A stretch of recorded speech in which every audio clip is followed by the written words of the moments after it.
Good morning students. This is A. Roja Ramani. இந்த கிளாஸில் நம்ம என்ன பார்க்க போகிறோம்னா the nervous system. nervous systemனா என்னன்னு தெரியுமா உங்க எல்லாருக்கும்? நம்மளுடைய பிரெயினோட கனெக்டாக இருக்கக்கூடிய நர்வ்ஸை பற்றி தான் நம்ம படிக்க போகிறோம். That is nervous system. Introduction பார்க்கலாம். Characteristics of features of all living organism is responding to stimuli. Organism to a particular stimulus are called the reaction or responses. Living organisms show the responses to different kinds of stimuli like heat, light, cold, sound, smell, taste, touch and pain. For example, withdrawal of hand when we touch hot object. Closing eyes when flashed with a bright light to which the body shows that responses. இந்த responses எல்லாமே நமக்கு எது மூலமாக நடக்குதுன்னா நம்மளுடைய nervous system மூலமாக தான் என்ன நடக்குது. ஒரு சுவையை உணர்ந்துக்கிறதா இருந்தாலும் சரி, ஒரு கோல்டு, எல்லா ஒரு இதையும் உணர்வுகளையும் நம்ம உணர்ந்துக்கிறதுக்கு எது யூஸ் ஆகுதுன்னா நம்மளுடைய நர்வஸ் சிஸ்டம் தான். So nervous system stimulus refers to the changes in the environmental condition that are detected by receptors present in the body. நம்ம ஒரு ஸ்டிமுலஸ் ஸ்டிமுலஸ்னால் என்னது? உணர்வை தெரிஞ்சுக்கணுன்னா என்விரான்மெண்டல் கண்டிஷனாக இதுவாக இருந்தாலும் தெரிஞ்சுக்கிறதுக்கு நம்மளுடைய ரெசப்டார்ஸ், அந்த உணர்வு உறுப்புகள் நமக்கு என்ன ஆகுது? உதவுது.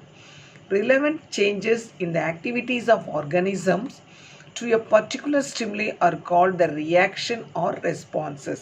அதுதான் நம்ம என்ன சொல்கிறோம்? ஒரு தூண்டல் அல்லது துலங்கல் அப்படின்னு சொல்கிறோம் இல்லையா? ரியாக்ஷன். அந்த ரியாக்ஷனை தான் நம்ம என்னவா பண்ணுறோம்? ரெஸ்பாண்ட் பண்ணக்கூடியது.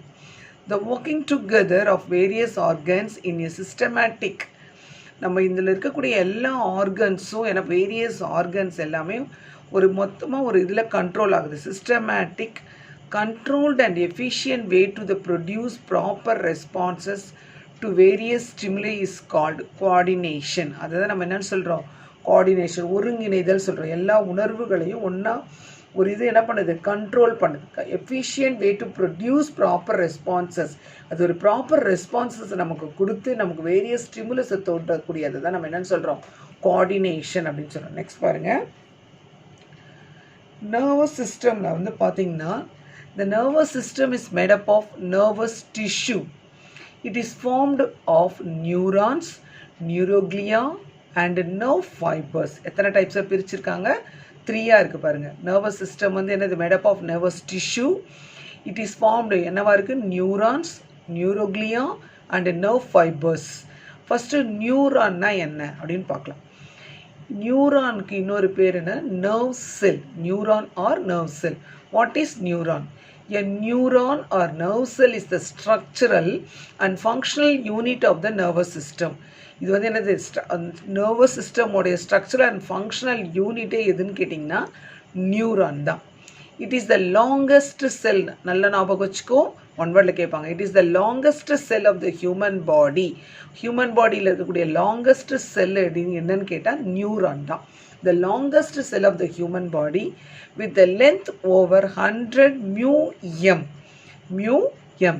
These cells are highly specialized to detect, receive and transmit different kinds of stimulus. இதோட வேலை என்ன அப்படி பார்த்தி? இது இஸ் த லாங்கஸ்ட் செல் பார்த்தோம். 100 μm. அது MM கிடையாதுமா, μm. These cells are highly specialized to detect, receive and transmit different kinds of, இது என்ன பண்ணுதுன்னா எந்த மாதிரியான உணர்வுகள் அப்படின்றத ஸ்பெஷலைஸ் பண்ணி அதை டிடெக்ட் பண்ணி அதை ரிசீவ் பண்ணி அதை என்ன பண்ணும்? டிரான்ஸ்மிட் பண்ணி டிஃப்ரெண்ட் கைண்ட்ஸ் ஆஃப் ஸ்டிமுலை நமக்கு என்ன ஆகுது? தூண்டுது. அதுதான் இந்த நியூரான் செல்லோடைய ஃபங்க்ஷன். நெக்ஸ்ட் பாருங்கள். Neuroglia. Neuroglia is also called as glial cells. நியூரோக்ளியாவோட இன்னொரு பேர் என்னன்னு கேட்டிங்கன்னா glial cells. They are supporting cell of the nervous system. nervous system உடைய supporting cell தான் இந்த நியூரோக்ளியா பயன்படுது. இது எந்த மெசேஜையும் டிரான்ஸ்மிட் பண்ணுறது கிடையாது இந்த neuroglia. Next nerve fibers. The nerve fibers are the long slender processes of neurons. nerve fiber பார்த்தீங்கன்னா இந்த நீண்ட ஒரு நரம்பு மாதிரி அமைப்பு இருக்கும். அதுதான் என்ன சொல்கிறாங்க? nerve fibers அப்படின்னு சொல்கிறாங்க.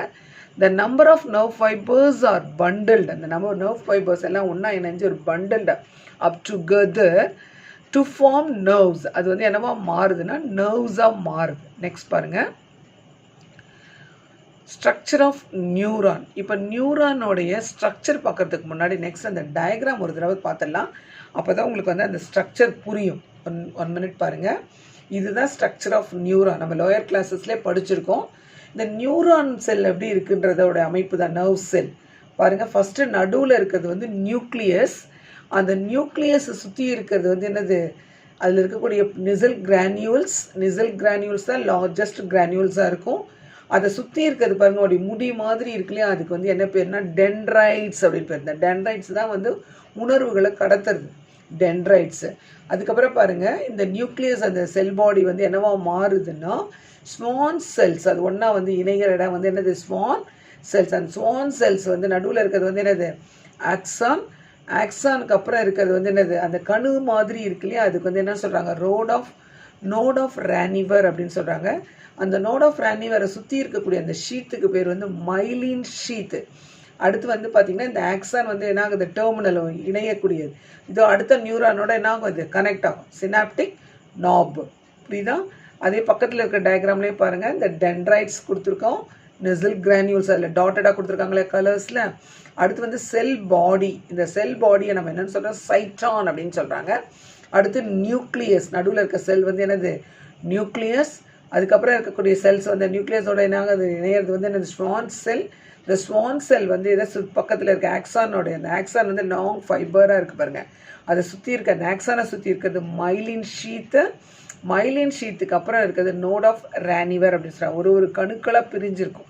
அடுத்து ஆக்சான் டெர்மினல், சினாப்டிக் நாப். இந்த டயக்ராமை பார்த்தீங்கன்னா தான் அடுத்து நான் சொல்கிறது வந்து உங்களுக்கு புரியும். பார்க்கலாமா? இப்போ ஸ்ட்ரக்சர் ஆஃப் நியூரானை see that structure of neuron. A neuron consists of 3 basic parts. என்னெல்லாம் பார்த்தீங்கன்னா சைட்டான், டென்ட்ரைட்ஸ், ஆக்சான் அப்படின்னு 3 வகையாக பிரிச்சிருக்காங்க நியூரான் செல்களை. Cyton, dendrites and axon. What is cyton? சைட்டான்னா என்னன்னு பார்க்கலாம். Cyton is also called cell body or perikaryon அப்படின்னு சொல்கிறாங்க. சைட்டானுக்கு இன்னொரு பேர் வந்து என்னதுன்னா செல் பாடி, அப்படி இல்லைன்னா அது என்னன்னு சொல்கிறோம், பெரிகேரியான் அப்படின்னு சொல்கிறாங்க. It has central nucleus. நடுவில் என்ன இருக்குது, நியூக்ளியஸ். பார்த்தோம் இல்லையா சைட்டான் எப்படி இருக்குன்னு, நடுவில் நியூக்ளியஸ் வித் சைட்டோபிளாசம். நியூக்ளியஸில் என்ன இருக்குது, சைட்டோபிளாசமும் ப்ரெசென்ட் ஆகிருக்கு. It's called neuroplasm. அதனால் அது வந்து சைட்டோபிளாசம் சொல்ல மாட்டோம், அது வந்து இதில் நியூரான் செல் இருக்குது, அதனால அதுக்கு என்ன பேர், நியூரோபிளாசம். The cytoplasm has a large granular body. The cytoplasm தான் இருக்கிறதுலே large granular body is called nasal granules and to the other cells. அதில் பார்த்தீங்கன்னா நிறைய துகள்கள் காணப்படும். அந்த துகள்களுக்கு என்ன பேர், nasal granules பேர். ஆர்கனல்ஸ் லைக் என்னெல்லாம் அதில் ஆர்கனல்ஸ் ப்ரெசென்ட் ஆகிருக்கு. செல்லுலர் நியூக்ளியஸ் இருந்தாலே அதை சுற்றி இருக்கக்கூடிய சைட்டோபிளாசமில் என்ன ஆர்கனல்ஸ் எல்லாம் இருக்கும், mitochondria, ribosome, lysosome and endoplasmic reticulum. Several neurofibrils are present in the cytoplasm. அதில் நிறைய neurofibrils வந்து அந்த சைட்டோபிளாசமில் என்ன இருக்குது, ப்ரெசென்ட் ஆகிருக்கு. இது எதுக்கு யூஸ் ஆகுது, that help in transmission of nerve. இது எதில் டிரான்ஸ்மிஷன் பண்ணுறது, நர்வுக்கு வந்து அந்த மெசேஜை வந்து டிரான்ஸ்மிட் பண்ணுறது. Impulse to the and form to the cell body. புரிஞ்சிச்சா? நெக்ஸ்ட்டு டென்ட்ரைட்ஸ் பாருங்கள். These are the numerous branched cytoplasmic dendrites. அது மேலே பார்த்தாலே அப்படியே தலை விரிச்சு வச்ச மாதிரி இருக்குல்லையா, அதுதான் dendrites. These are the numerous branched cytoplasmic processes that project from the surface of the cell body. அந்த செல் பாடியில் இருக்கக்கூடிய ப்ரொஜெக்ஷன் தான் அந்த dendrites. They conduct nerve impulses towards the cyton. இந்த சைட்டானில் இருக்கக்கூடிய மெசேஜை வந்து கன்வெர்ட் பண்ணி என்ன பண்ணும், அது அனுப்புறது. conduct the nerve impulses, நரம்புகளுக்கு அனுப்பக்கூடியது தான் இந்த டென்ட்ரைட்ஸ். நெக்ஸ்ட் பார்க்கலாம். இப்போ இந்த ஸ்ட்ரக்சர் ஆஃப் நியூரான் டயக்ராம் ஏற்கனவே பார்த்தோம் இல்லையா, நெக்ஸ்ட் பார்க்கலாம். இப்போ ஆக்சான், தேர்ட் பார்ட் வந்து என்னது, axon. The axon is a single elongated slender projection. நடுவில் அந்த நீட்டாக மயிலின் மாதிரி உரை இருக்குல்லையே, அதுதான் ஆக்சான் சொல்கிறோம். இட்ஸ் எ சிங்கிள் லேயர், ஒரே நீட்டாக இருக்கக்கூடியது.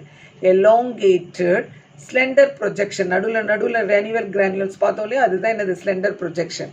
த end of axon terminates as fine branches. அந்த எண்ட் ஆஃப் த ஆக்சானில் பார்த்தீங்கன்னா நிறைய பிரான்ச்சஸ் பார்த்தோம் இல்லையா டயக்ராமில், which terminates its knob. அதுக்கு நடுவில் எல்லாம் அதுக்கெல்லாம் ஒரு கால் மாதிரி இருக்கும், it knob like swellings called synaptic knob. அந்த நாபுக்கு பேர் வந்து என்னது? Synaptic knob.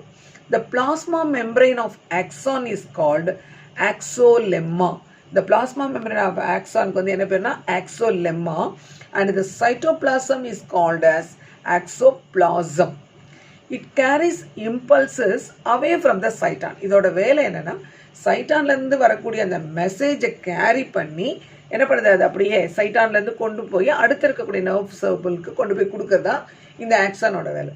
The axon may be covered by the protective sheath. அந்த ஆக்சானை சுற்றி ஒரு கவர்டு இருக்கு இல்லையா, அந்த ஷீத்துக்கு பேர் myelin sheath அப்படின்னு பேர். It is further covered by the layer of Schwann cells called neurilemma. அது வந்து Schwann cellsக்கு ஒரு பேர் என்னது? neurilemma. Myelin sheath breaks at intervals. ஒரு நடுவில் ஒரு கணு மாதிரி இருக்குல்ல, intervals of depressions is called nodes of Ranier. அதுதான் என்னன்னு சொல்றோம் நம்ம? nodes of Ranier. The region between the nodes is called, ஒரு நோடுக்கும் இன்னொரு நோடுக்கும் நடுவில் இருக்கிற கேப் தான் என்ன சொல்றோம்? internode. Myelin sheath acts as insulator. அது என்ன? அது ஒரு ப்ரொடெக்ஷனாக இருக்குது, insulator. And ensure rapid transmission. தொடர்ந்து வேகமாக மெசேஜை டிரான்ஸ்மிஷன் பண்ணுறதுக்கு என்ன ஆகுது? பயன்படுது நர்வ் இம்பல்சஸ். இப்போ புரிஞ்சுதாமா? நெக்ஸ்ட் பார்க்கலாம். நெக்ஸ்ட் வந்து இந்த லெசன் வெறும் நியூரான் செல்ஸ் மட்டும்தான் மிஸ் இப்போ எக்ஸ்பிளைன் பண்ணியிருக்கேன். அதில் தான் இந்த கொஸ்டின்ஸ் கொடுத்துருக்கேன் நான். இந்த கொஸ்டின் எல்லாத்துக்குமே நீங்கள் ஆன்சர் எழுதி எல்லா ஸ்டூடெண்ட்ஸும் நீங்கள் சப்மிட் பண்ணுங்கள். இதில் இருக்கக்கூடிய கொஸ்டின்ஸ் படித்தாலே போதும் உங்களுக்கு, உங்களோட ஆனுவல் எக்ஸாமுக்கு ரொம்ப ரொம்ப யூஸ்ஃபுல்லாக இருக்கும். Thank you students.